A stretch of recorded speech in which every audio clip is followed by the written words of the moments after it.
3 kali gagal dalam pemilu, Partai Buruh kini berharap bisa melewati ambang batas parlemen dengan mengangkat isu Undang-Undang Cipta Kerja, tolak upah murah, dan menentang praktek outsourcing.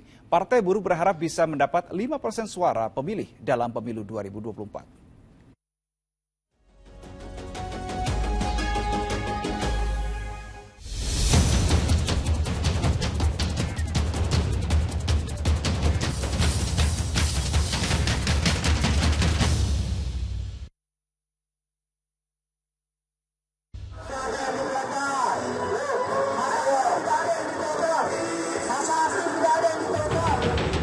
Cabut Undang-Undang Omnibus Law Cipta Kerja. Sejak undang-undang ini diberlakukan 2 tahun silam, Partai Buruh konsisten menolaknya. Mereka menilai diberlakukannya Undang-Undang Cipta Kerja bukannya mensejahterakan, namun justru menyengsarakan para buruh. Tujuan kita sama, yaitu upah layak di tahun 2024. Bukan hanya tolak Omnibus Law Cipta Kerja, Partai Buruh juga mendesak kenaikan upah minimum 15% pada tahun 2024. Bila tidak ditanggapi, Partai Buruh akan mendorong 5 juta buruh melakukan mogok nasional.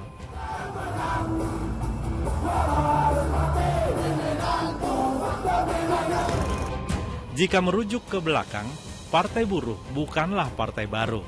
Partai ini pernah didirikan pada 28 Agustus 1998 dengan nama Partai Buruh Nasional. Muchtar Pakpahan dipercaya sebagai pemimpin. Setahun setelah deklarasi, Partai Buruh Nasional mengikuti pemilu tahun 1999. Namun hasil yang diperoleh di luar harapan. Partai Buruh hanya memperoleh 140.980 suara atau 0,13% suara sehingga gagal menempatkan wakilnya di Senayan. Pada pemilu 2004, Partai Buruh Nasional yang berubah nama menjadi Partai Buruh Sosial Demokrat hanya mendapat 636.397 suara atau 0,56% suara. Sedangkan di pemilu 2009, Partai Buruh lagi-lagi gagal memenuhi parliamentary threshold karena hanya memperoleh 265.203 suara atau 0,25% suara. Absen di pemilu 2014 dan 2019, Partai Buruh hadir dengan wajah baru. Mereka langsung membentuk perwakilan di 34 provinsi, hampir di 500 kabupaten kota dan lebih dari 2.700 di tingkat kecamatan. Selain minta Omnibus Law dicabut, mereka juga memperjuangkan tolak upah murah dan praktik outsourcing sebagai program kampanyenya. Upah, kita menolak upah murah. Kakak akan berjuang di legislasi nanti pengawasan terhadap upah. Kami akan menaikkan upah kalau kami ikut di dalam kekuasaan 15% setiap tahunnya. Jaminan sosial itu juga menjadi isu utama daripada Partai Buruh. Yang berjuang BPJS silakan cek. Itu adalah serikat buruh. Kita meyakinkan parlemen saat itu. Kalau nggak ada serikat buruh nggak mungkin. Komite Aksi Jaminan Sosial dimotori oleh KSPI, KSPSI dan SPI dan sebagainya yang ada di Partai Buruh, itu yang meloloskan BPJS.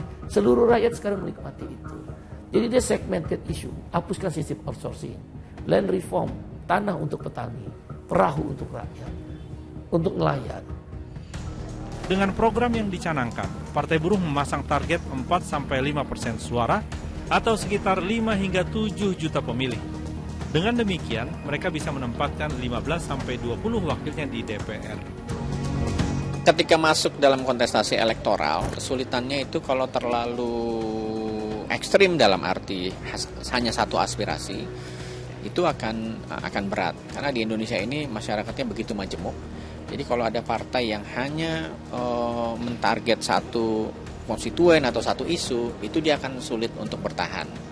Karena itu memang partai jadinya harus banyak mengakomodasi berbagai isu dan pandangan gitu. Jadi saya kira apa yang dialami Partai Buruh itu contoh konkret.